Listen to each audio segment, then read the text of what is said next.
تا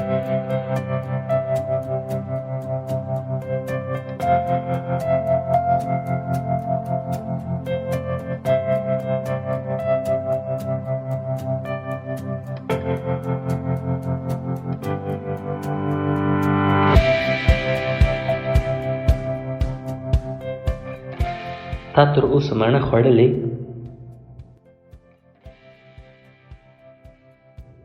هغه انسان چې ونشي کړی په خپله غوسه بریالی شي او هغه کنټرول کړي، هغه به ونشي کړی چې خپل ژوند هم تر خپل کنټرول لاندې راولي. تل نور خلک مجرم ګڼي او ژوند ته لکه یو قرباني شوی دوام ورکوي.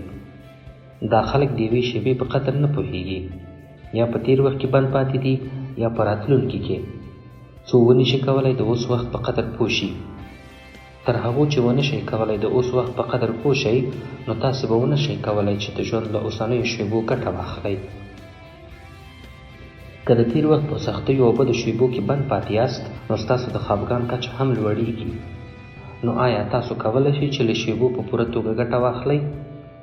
په شېبه یا لحظه کې د ژوند کولو معنا دا نه ده چې هېڅ شي ته فکر ونه کړو، بلکې په دې معنا ده چې هر څه چې ترسره کوئ یې له هغې خوند واخلئ.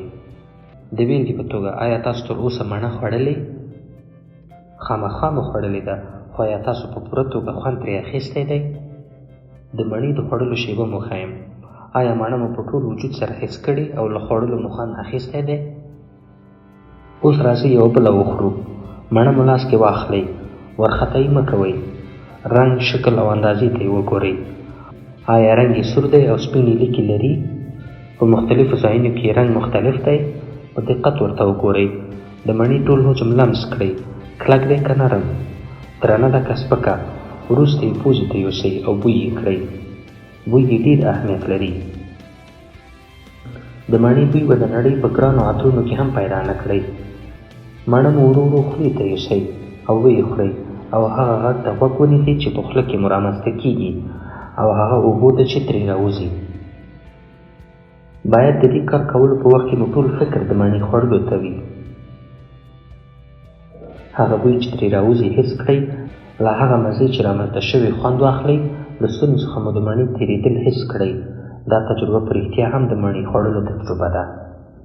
په شېبه یا لحظه کې ژوند کول په دې معنا ده چې له هر کاره چې ترسره کوئ خوند واخلئ، ځکه چې هر څه چې په نړۍ کې شته، سترګې، معده زموږ روح ته خطاب کوي.